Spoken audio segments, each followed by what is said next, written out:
Assalamualaikum warahmatullahi wabarakatuh. Alhamdulillah bi ni'matihi tatimmus shalihat. Ashhadu an la ilaha illallah wahdahu la syarika lah.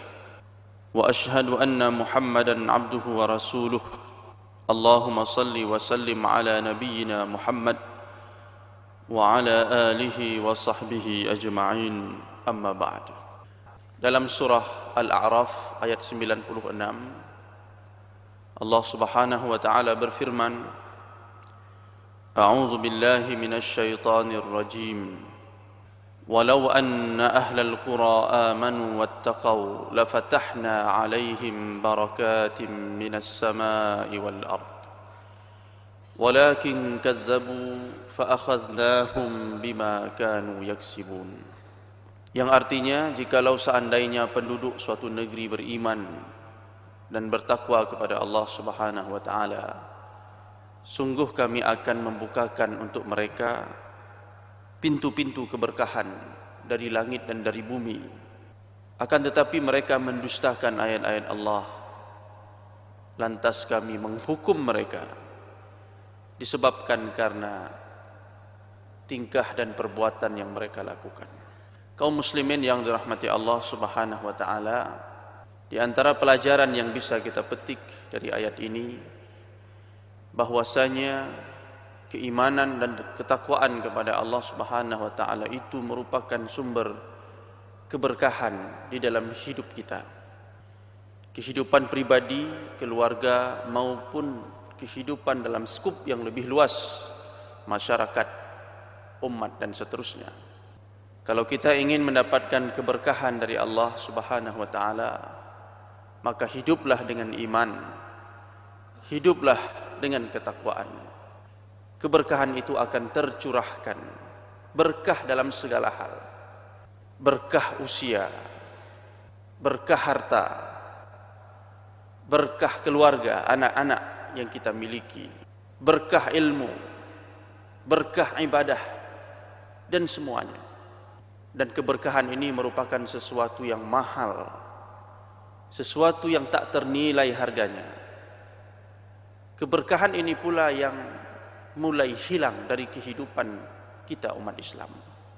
Banyak yang kita lakukan, tapi tidak banyak kebaikan yang bisa kita raih. Banyak yang kita miliki, berbagai fasilitas kita punya, tapi kebaikan itu tidak bisa kita dapatkan. Karena arti berkah itu bukan banyak, Pak. Arti berkah itu bukan tidak habis-habis. Berkah itu maksudnya sesuatu yang kita miliki atau sesuatu yang kita lakukan itu bisa mendatangkan kebaikan dari Allah Subhanahu wa taala. Seseorang punya uang 10.000, tapi dengan 10.000 itu dia bisa meraih pahala di sisi Allah. Walaupun kelihatannya uang itu habis, tapi dengan 10.000 itu dia dapat kebaikan di sisi Allah, mendapatkan ridha Allah, mendapatkan pahala di sisi Allah, maka 10.000 itu berkah. Walaupun fisiknya sudah tidak bersama kita lagi, sudah habis. Ada orang punya uang 100.000, tapi 100.000 itu dia habiskan untuk melampiaskan keinginan dan hawa nafsunya, dan dia tidak mendapatkan kebaikan dari sisi Allah Subhanahu wa taala, maka uang 100.000 itu tidak berkah. Kita punya ilmu, tapi dari ilmu yang kita miliki itu tidak banyak orang yang tercerahkan. Tidak banyak yang bisa kita lakukan untuk memperbaiki keadaan. Dan ilmu yang kita miliki itu tidak membuat kita semakin dekat dengan Allah Subhanahu wa taala, maka pertanda bahwa ilmu itu tidak berkah.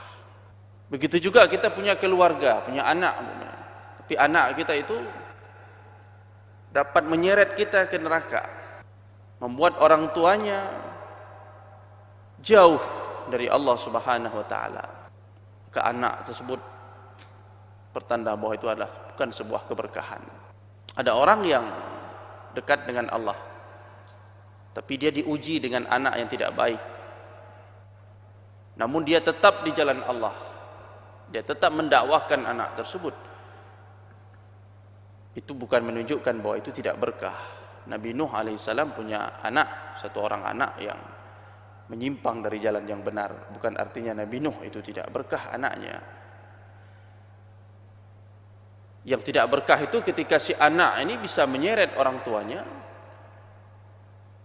ke dalam neraka Allah, bisa menyeret orang tuanya kepada kekufuran.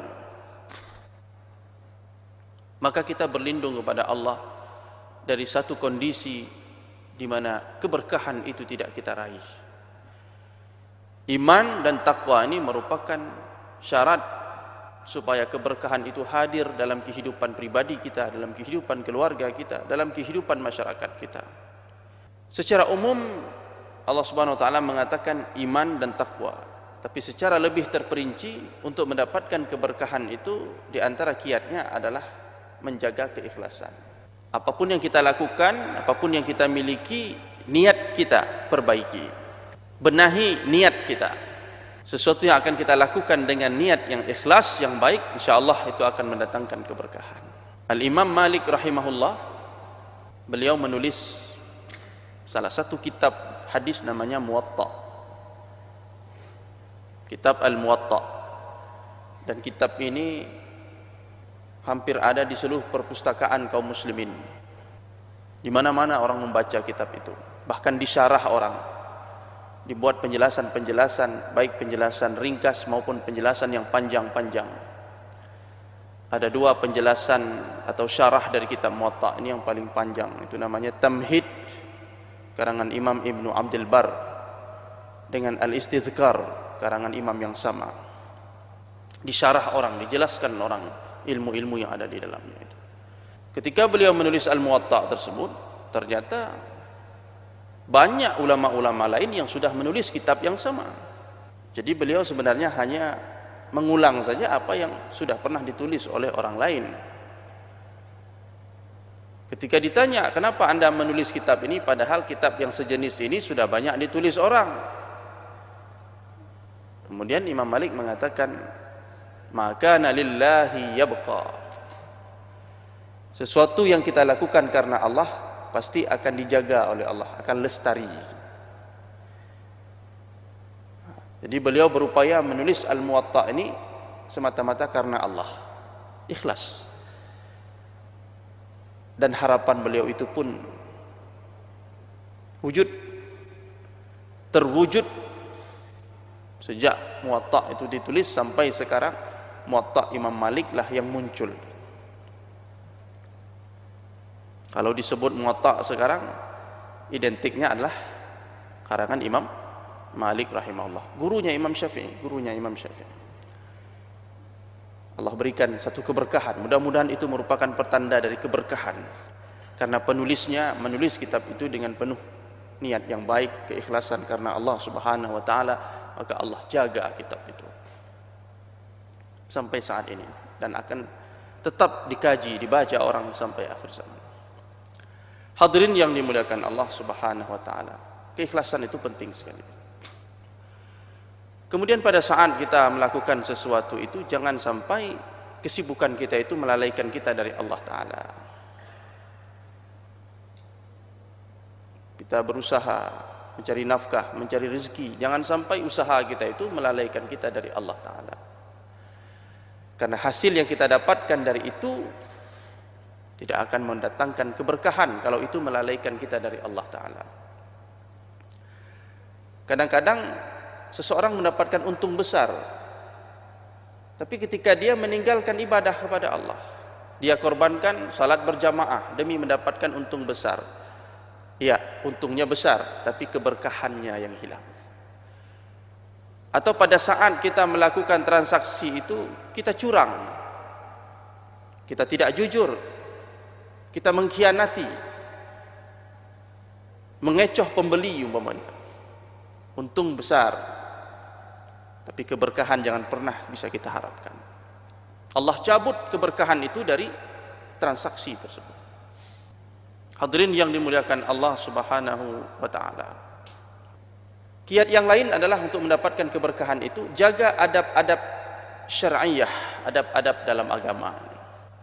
Kita makan, perhatikan adab-adab makan. Di situ ada keberkahan. Mungkin orang makan sama-sama kenyang, tapi keberkahannya berbeda. Yang satu menjaga adab-adab makan yang sudah diajarkan oleh Rasulullah SAW. Apa saja sunnah-sunnahnya diperhatikan. Apabila itu diperhatikan, energi yang kita dapatkan dari makan itu akan membuat kita semangat untuk beribadah dan berbakti kepada Allah. Kenapa? Karena di situ ada keberkahan. Jadi kalau kita makan kemudian kenyang, badan kita kuat, berenergi, dan energi itu kita kerahkan untuk beribadah kepada Allah, itu pertanda makan kita itu berkah. Kenapa? Karena kita menjaga adab-adabnya. Tapi ada orang yang makan kenyang, tubuhnya bertenaga, bukan untuk beribadah, tapi justru untuk melakukan hal yang sia-sia, atau bahkan dia malas, tertidur, tidak mampu melakukan apapun. Ini bukan keberkahan, penyakit. Maka menjaga adab-adab di dalam Islam itu penting sekali. Ketika tidur ada adabnya, ketika buang air besar ada adabnya, ketika makan ada adabnya, ketika berpakaian ada adabnya. Perhatikan itu, karena itu bisa mendatangkan keberkahan di sisi Allah Subhanahu wa taala. Termasuk kiat untuk mendapatkan keberkahan ketika kita sudah meraih sesuatu, bersyukur kepada Allah. La in syakartum la azidannakum wa la in kafartum inna azabi lasyadid. Bersyukur kepada Allah. Sandarkan keberhasilan itu kepada Allah. Jangan pernah menyandarkan kesuksesan itu kepada diri kita. Ini kalau kita mau mendapatkan keberkahan. Makanya dulu para salafus salih, para sahabat, para tabi'in, ketika mereka kagum dengan apa yang mereka miliki, umpamanya mereka melihat kudanya bagus sekali, mereka sandarkan itu kepada Allah. Mereka katakan, Masya Allah, la quwata illa billah. Artinya apa itu? Masya Allah, la quwata illa billah. Bahwa apa yang dia dapatkan ini, sesuatu yang dia miliki yang berharga ini, yang bagus ini, itu semata-mata atas kehendak Allah. Bukan atas kehebatan kita, atas kehendak Allah. Ini semua wujud. La quwata illa billah. Tidak ada kekuatan, tidak ada daya upaya kecuali atas pertolongan Allah. Ucapan ini yang mereka ucapkan terinspirasi dari surat Al-Kahfi itu. Ketika ada seorang pemilik kebun dinasihati oleh temannya, kenapa dia tidak bersyukur kepada Allah? Mengatakan, Masya Allah, la quwata illa billah.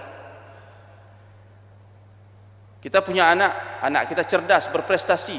Ketika kita melihat anak itu kita kagum, katakan, Masya Allah, la quwata illa billah. Jangan pernah kita mengatakan, ini anak saya yang didik, maka dia jadi seperti ini, dia berhasil seperti ini. Ini adalah sebuah bentuk kesombongan, seperti Qarun. Maka ini tidak akan pernah mendatangkan keberkahan dalam hidup kita. Justru itu merupakan awal kehancuran. Kesombongan itu merupakan awal kehancuran. Sandarkan nikmat yang kita miliki itu, yang diberikan oleh Allah itu kepada pemiliknya yang sejati, yaitu Allah Subhanahu wa taala. Katakan, Masya Allah, la quwata illa billah. Semua yang hadir dalam kehidupan ini atas izin Allah, dan tidak ada daya upaya kecuali atas pertolongan Allah Subhanahu wa taala. Kiat berikutnya adalah menghormati kebenaran, seruan kebaikan. Hormati, muliakan, munculkan tekad di hati untuk melakukannya. Muliakan Al-Quran, muliakan sunnah. Ini merupakan salah satu kiat untuk mendapatkan keberkahan. Seseorang yang memperhatikan petunjuk dari Allah, petunjuk dari Nabi SAW, itu akan meraih keberkahan di sisinya. Seseorang yang mengabaikan petunjuk Allah, mengabaikan dan membelakangi sunnah Rasulullah SAW, maka itu pertanda bahwa keberkahan itu akan hilang dari kehidupannya.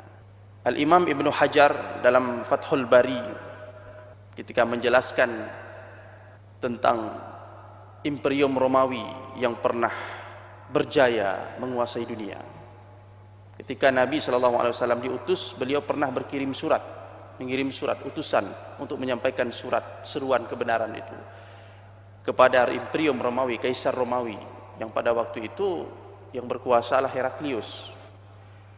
Surat Rasulullah itu diterima dengan baik, walaupun dia tidak beriman.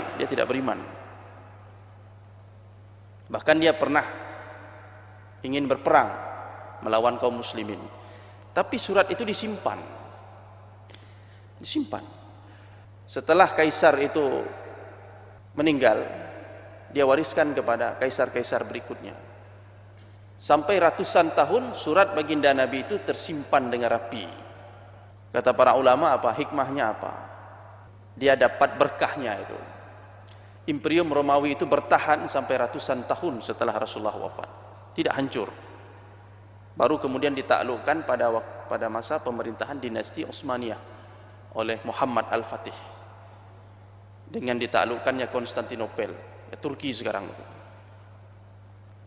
Itu katanya hikmahnya apa? Dia simpan surat Rasulullah itu, walaupun mereka tidak beriman, tetap dengan kenasraniannya itu, tapi disimpan surat Nabi, dihormati surat Rasulullah itu.